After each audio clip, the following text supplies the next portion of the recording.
Welcome to the Modern Taoist with Kit Man. Ancient wisdom, modern life, and the way. Visit us online at taoananda.com or find us on all the socials. Now, the Modern Taoist. Well, hello and welcome to episode 1 of A Modern Taoist. And I guess we should start off with a little introduction. My name is Kit Man, and let's see, do I need credentials? I have a degree in Eastern philosophy. I studied with a Taoist master for more than 15 years until he passed away. Like many people in the world, I fell in love with and then forgot about everything that I learned because that happens sometimes in the world. I was not raised in this thought process. I was raised in a very Christian Oklahoma household. And when I say very Christian Oklahoma, I mean not very good processes through the week and then go to church on Sunday and all is forgiven. That's what I mean about that kind of a Christian household. We're not going to get into all that, but I bought into that until I was about 13 or 14. And I had an epiphany somewhere in the neighborhood of 15 years old where I was really getting disappointed in the hypocrisy of the people, the elders, the older people in the church and in my family. And I was intelligent enough and self-aware enough to see what people were doing. And so as I progressed further in life, I got the idea that I wanted to learn more about religion and theology and philosophy, but from a intellectual point of view, not a belief system point of view, from a scholastic, scholarly point of view. And so I studied Eastern philosophy, and I've read every text you could possibly read, from the Tao Te Ching to the Bible and back again. And some of the things resonated. Buddhism resonated a little bit. Some of the things Confucius said resonated a little bit, although he was very conservative and very strict, was Mr. Confucius. But the Tao kept coming back, because Taoism is not a religion, it's a thought process. It's a communication between you and the path, which is what the Tao means, the path, the way to go. And a lot of people confuse Taoism, and you can spell it however you want, by the way, T-A-O or D-A-O, it doesn't matter. No one cares. If that's one of those things, there's a lot of people that want to argue about stuff like that on the interwebs. If that's one of those things you want to argue about, boy, howdy, you are on the wrong path, my friend. Because no one cares. The Tao doesn't care. Lao Tzu doesn't care. The Tao Te Ching is an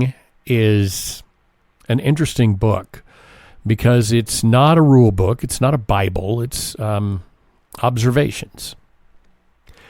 And there are numerous translations of it, but those translations are more interpretations, because direct translation of the calligraphy from Lao Tzu is virtually impossible into English. And I would direct you to Benjamin Hoff, who wrote the Tao of Pooh and the Day of Piglet. He also did a I don't know what the word, an interpretation himself of the Tao Te Ching, and he did it as a direct translation of the individual characters. And when you read it that way, it's significantly different than the other translations that are out there. There are translations that are well received, and there are others that you just kind of read it and go, no, that's completely not correct. But I've read, 10 of them, 12 of them. I've read everything, though, right? I've read every Zen book there is. I've read The Way of Zen by Alan Watts probably 20 times. Another thing that led me back to this process of having a podcast was speaking with a Qigong instructor. And he and I had a conversation about Taoism and about the philosophy itself outside of the Qigong practice. And he said, you really should have a podcast. You know way more about this than I do. and I've had podcasts before. Nothing ever resonated with me enough to stick with it, even though I liked the topics. But they were all very secular about movies and books and sports and things. It was my need to fill a gap in my life with a podcast because I was in broadcasting and radio and televisions for so many years that when that went away, it was a part of my identity that I missed. And a weird thing happened when I decided to give up doing podcasts and give up that past and drop the things that no longer served me. Suddenly, people are saying to me, you should do a podcast again. But now it's for a different reason. Now it's not to fill a gap of what I used to be. Now it is to convey something that has at various times in my life been incredibly powerful and important to me. And like I said earlier, I, like many people do with many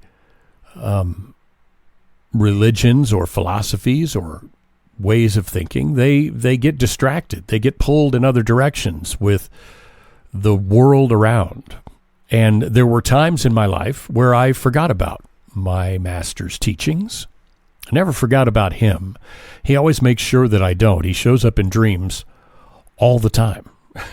And the dreams are really interesting because they're always, you can look at it from a spiritual point of view and that he actually is coming to me in a dream and delivering a message. Or you can look at it from a scientific point of view that everything you dream is just a reflection on thoughts you have. And he happens to be the person that is the actor in my dream giving me those thoughts and reminding me of the teachings. That's okay too.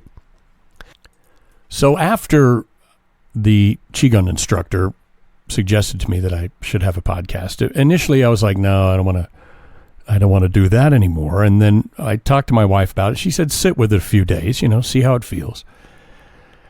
And so I did. And then one day I decided I wanted to see what else was out there. Not that I believe that anybody is in competition with anybody else in this type of a podcast. Yes, if you have a golf podcast, you probably are fighting for listeners and viewers with other golf podcasts. But I don't believe the Tao would lead me into any sort of competition. That doesn't feel like anything that would ever pop up. But I wanted to see, if Taoism was being served in the online podcast universe.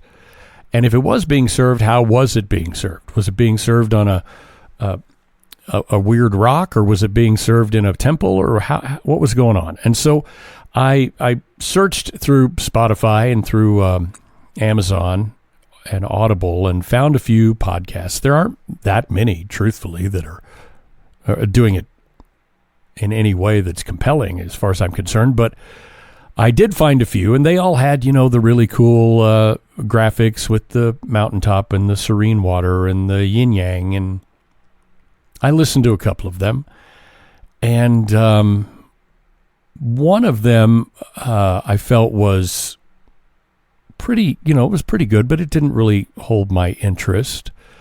And another one was pretty full of misinformation about Taoism. They were more about confusing it, really, with Buddhism, which is, it happens from time to time, but that's not an educated person in the Tao if you're going to confuse that with Buddhism. I mean, that's something that a layman would do. Certainly, it's very confusing to a lot of people. And I get that. But what struck me was that everybody was so serious and kind of preachy about Taoism and very monasterial, And I'm like, you guys know it's okay to have fun. It's okay to laugh. It's okay for Taoism to be joyful. And I mean joyful in a real world way, not in a churchy way, not in a praisey way. I mean, it's okay to have fun. It is not, you don't have to do all of your things in NPR voice. You know, you can have a good time with meditation. You can have a good time with the way, the path that you are walking. And so that's what I'm going to do. That's what I'm going to try to do anyway, is, I don't know, once a week, have a podcast where we can talk and chat about the real world and how Taoism fits in to the real world and how you can apply the lessons from the Tao into the real world. Because at the end of the day, I mean, you can have the most interesting podcast in the world, but if you're not getting anything out of it, you gotta have a sense of humor. You know what I mean? You've got to have a sense of real. So this podcast is for people that live in the real world, that have jobs and kids and bills and traffic and a dog that barks at the doorbell. And we're going to talk about Taoism, but without the constant incense and solemn chanting. Look, when I'm meditating, I've got the incense going. Sure, I do. I'm doing it the right way. But you don't need the bells and the meditating and the singing bowls during a podcast. You just don't. So we're going to laugh a little bit because Taoism is not a prison of serious. Yes, of course, there are heavy topics. There's deep philosophy. There's philosophy that goes very, very deep. It's my favorite part of it. But if you can't laugh at the absurdity of the world we live in right now, you're probably missing kind of half the point. So that's where we are. That's how we ended up here. So I'm not here to sell you a robe and a bamboo flute. I'm here to make sure you know that Taoism is not just for monks on mountaintops. It's for sitting in traffic and not turning into the Incredible Hulk. It's for letting the guy in the slow lane not drive you particularly insane. You might notice that I'm giving you specific examples because these are the examples that I have to battle. Maybe, just maybe, the guy in the slow lane is teaching you patience instead of trying to ruin your day. Taoism is for choosing not to comment on inflammatory social media posts just because you have now decided that peace in your mind and in your heart and in your nervous system is more interesting and more fulfilling and more healthy than being right. Sometimes it's for, Taoism is good for noticing. I take a walk every morning, about 2 miles. I'm trying to stretch that out a little bit to maybe 3 or 4, but right now it's at about 2 miles.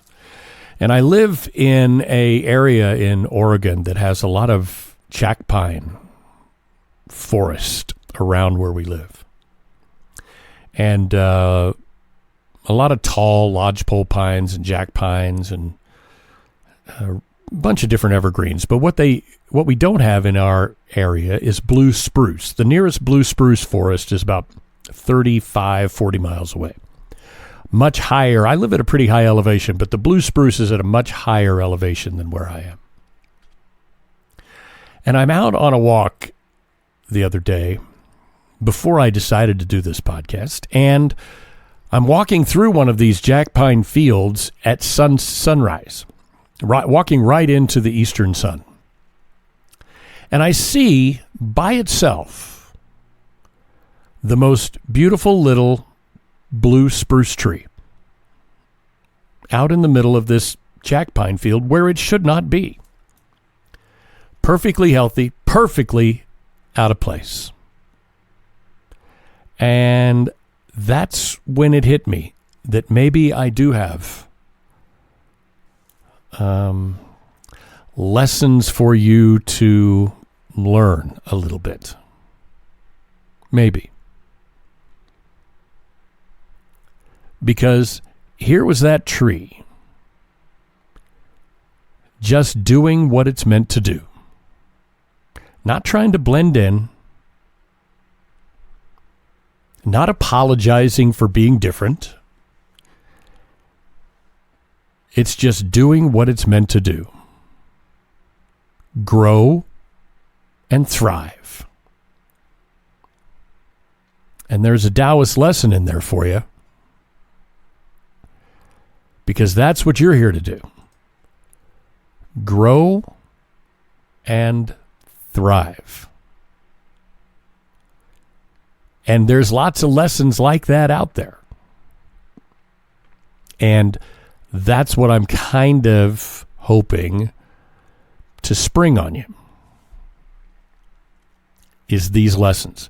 And I think no better way to start, and I'm not going to get preachy and read scriptures and all of that, but I think one thing that we can probably do that would be helpful and educational and interesting is actually get into the Tao Te Ching a little bit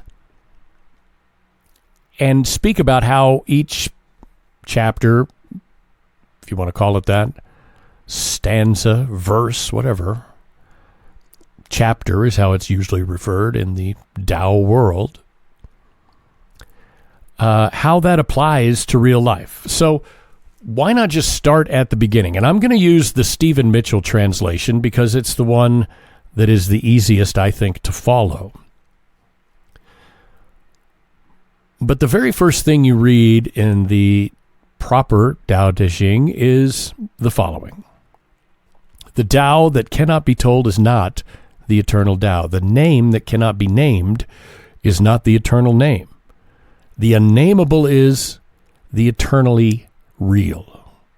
Naming is the origin of all particular things. Free from desire is when you realize the mystery. Caught in desire, you see only the manifestations.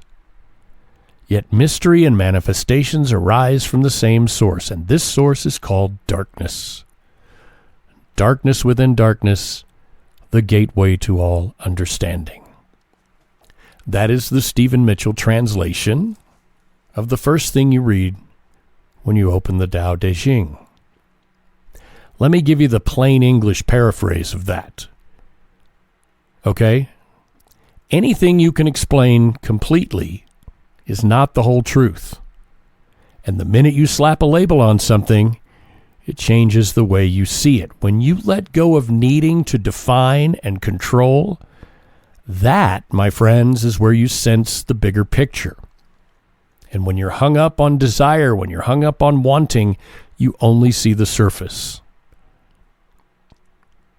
Both the deep mystery and the visible world come from the same place, referred to in the Tao Te Ching as darkness within darkness. What it means is a place you and I cannot fully grasp, but it's the starting point for all wisdom. Trying to grasp that knowledge, that's the opening to the Tao Te Ching. Lao Tzu sets the tone by basically saying, and I'm giving you my interpretation here, but I'm pretty dang right. I did get all A's. He basically starts by saying, everything I'm about to say isn't the Tao itself. It's just the best I can do with words. That's pretty much what he says. I'm just doing the best I can with the words that you can understand because we can't really describe it. Some people, there's some lines in the first part that a lot of people misinterpret. They take it to mean don't talk about it at all, which is not the point. The point is to be humble about the limitations of language.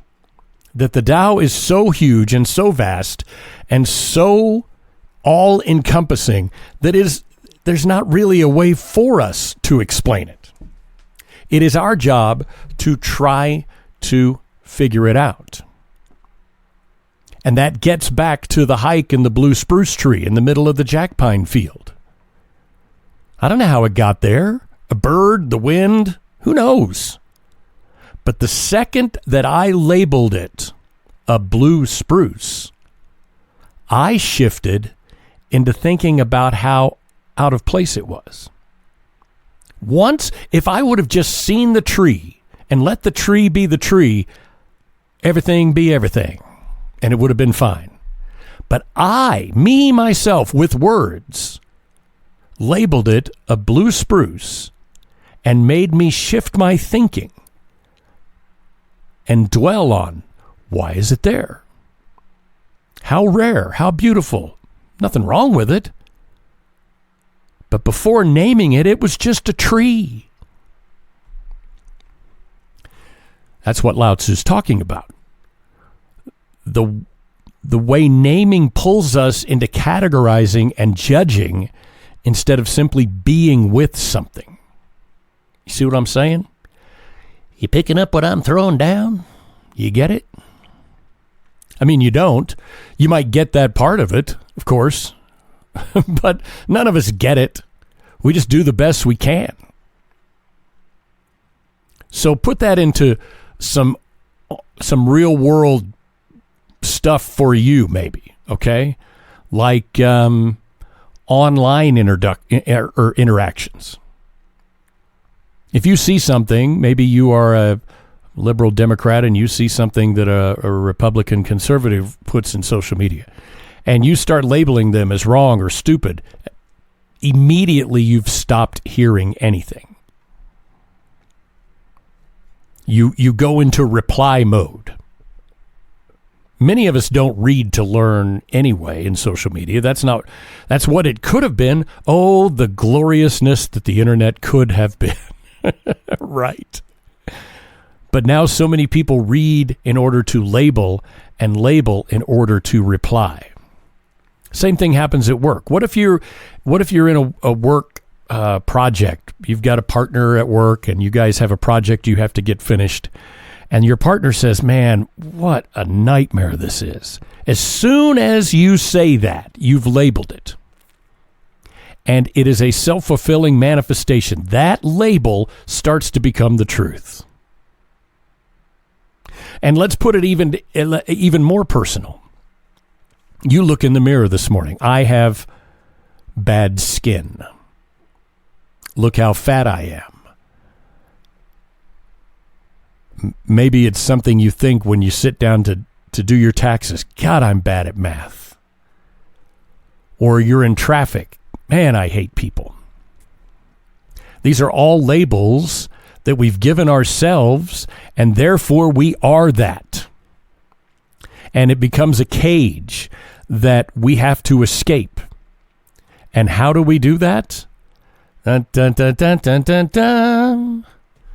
A Taoism podcast that brings it up and points it out. The Tao is how we do it. It is the key to the lock. It's the key to the escape. So this week, here's a little challenge for you. Try catching yourself before you label something. It's something I've been challenging myself to do lately because I fell into a hole and I had to have the Tao pull me out. Try catching yourself before you label something.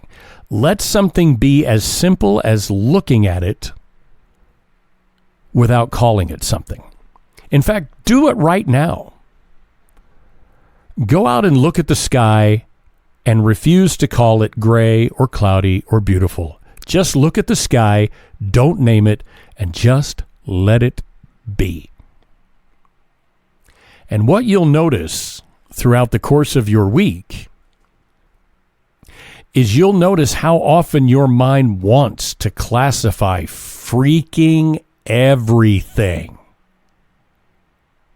It does. We are in a mode where that's what we want to do. I even did it when I was looking for other Taoism podcasts. I was classifying each one as boring or bad information or that guy has a weird voice, whatever it was. I labeled them all rather than just going, okay, well, there are 6 out here and I can be number 7. I started labeling, which what happens when we label, that then leads to comparison. And then that leads to competition. And then that leads to winners and losers. And there are no winners and losers in the world. I hate to tell you this. We think there are because we have labels on things that mean success and failure. And so we believe people that have a certain dollar figure in their bank or have a certain retreat that they go to in Belize or have a big family when we have a small family or a small family when we have a giant unwieldy family. We have all these labels that other people are better at something than we are because it's different than what we are. But that's not the truth. The truth is that we simply are. Remove the labels and you just are. You're not a 50-year-old rat race guy with 12% body fat and a $100,000 job. You're not. Those are all labels that you have put on yourself and others have agreed to. And I know it's hard to do that because right now in your mind you're thinking, yeah, but that's the world we live in. Bingon, the Tao was his name. Okay, that was stupid, but I'm trying to make the point to you that the Tao is how you escape that thought. It's how you escaped those label cages. Okay? And hopefully I can help you with that through this podcast. And I will encourage you to get yourself a copy of the Tao Te Ching. There are many copies out there, many different translations. I happen to like a few in particular. I would encourage you to get the Eternal Tao Te Ching by Benjamin Hoff, because it's the one that I told you about earlier that he does directly the translation with the characters, from the characters, so which is not easy to do. There's a reason Tao is spelled Tao and D-A-O and T-A-O. It's because of the translation, the characters.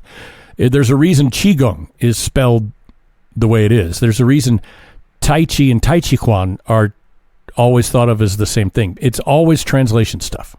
Talk to any Chinese or Tibetan about Taoism or Buddhism, and you're going to find so many misinterpretations, all because it's very, very hard to translate the calligraphy of the ancient Chinese into today's lettering. It's just hard to do. Think of it like reading cursive from a 6-year-old. Nobody even writes cursive anymore. But each of our cursive is different. If you read my cursive, if I wrote the first 2 sentences of the Tao Te Ching in cursive, and then if my wife did it, you might think it said 2 different things. Maybe. Now, pretend you don't know the English language, and you're trying to translate those letters into something that you can understand.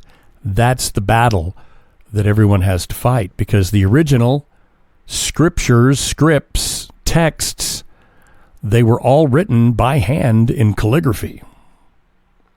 And so all the translations are mucho de hardo to come up with.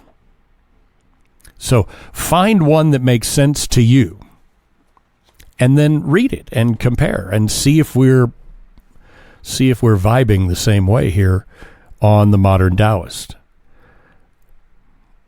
Okay? So typically these podcasts, I believe, are probably going to be somewhere in the neighborhood of, 45 minutes long. This one may be a little shorter today because we're just kind of throwing it out to see if anybody wants to listen. But what I want to do on the next one is show you how Taoism and the Tao, by the way, there are two different kinds. I want you to separate two things. There is a religious Taoism, and then there is the philosophy of Taoism. We're not going to get into the religious Taoism stuff. Not that it is not valid, not that it doesn't have some beautiful points and some ritual that serve many millions very well. It's just not what I want this to be about.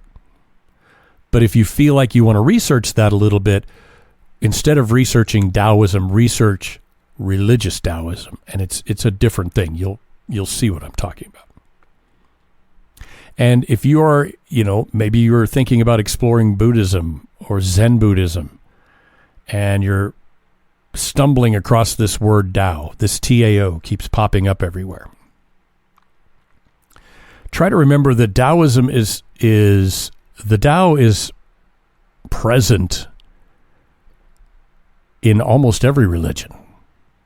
There's something from the Tao that shows up. But every religion is not present in the construct of Taoism. Taoism has nothing to do with the Buddha. But the Buddha does have a lot to do with Taoism, if that makes sense. Okay? So, yeah, read The Way of Zen by Alan Watts. If you're really interested in Zen Buddhism and Zen thought, it's a great book. But if you're interested in learning how being in the flow of the Tao and understanding it and learning what we're trying to learn while we're here on this realm, this dimension. On the next episode, we're going to talk about escaping the matrix. One, because if I use the word matrix in a title, boy, do I get clicks. But two, you are stuck in it. Maybe not in the sense of the movie. Maybe not in the sense of a physical stuck in it, although who knows? Maybe we are. Maybe we are in a simulation. But the Tao holds the key to that cage as well. So on the next episode, we're going to talk a little bit about escaping whatever matrix might be holding you back from, what's the word I'm looking for? Revelation. Not revelation like the Bible. Revelation like, holy cow, look at that. All right? So we'll wrap this episode up, and thanks for being here for episode 1. We will try to do this at least once a week. I don't want to get into a regimented every Thursday and Saturday at X number of time, blah, blah, blah, blah, blah. That is not the way, because then I've put a label and an expectation and a challenge on it. So I can tell you the label we will place on it is 4 times a month minimum. How about that? Once a week minimum, and you can follow along. I am going to have a blog available as well with some different kinds of thoughts. And you can find all that at daoananda.com. That's D-A-O, Ananda. It's a combination of a Chinese and Hindu, because I just thought it was a cool nome. And it means the path of bliss. daoananda.com, daoananda.org. I got a special deal when I bought the URL. I got 2 for the price of 1. Gotta like that, huh? Saving money and passing on some wisdom. But there's a blog there, and I'll eventually put some Qigong videos up there for you, and we may even have other things too. So, daoananda.com. taoism.com, or come back here to your favorite podcast place. And thanks for listening to The Modern Taoist. Thanks for listening to The Modern Taoist with Kit Man. Visit us online at taoananda.com or find us on all the socials. Please like or subscribe on this platform, and thanks again.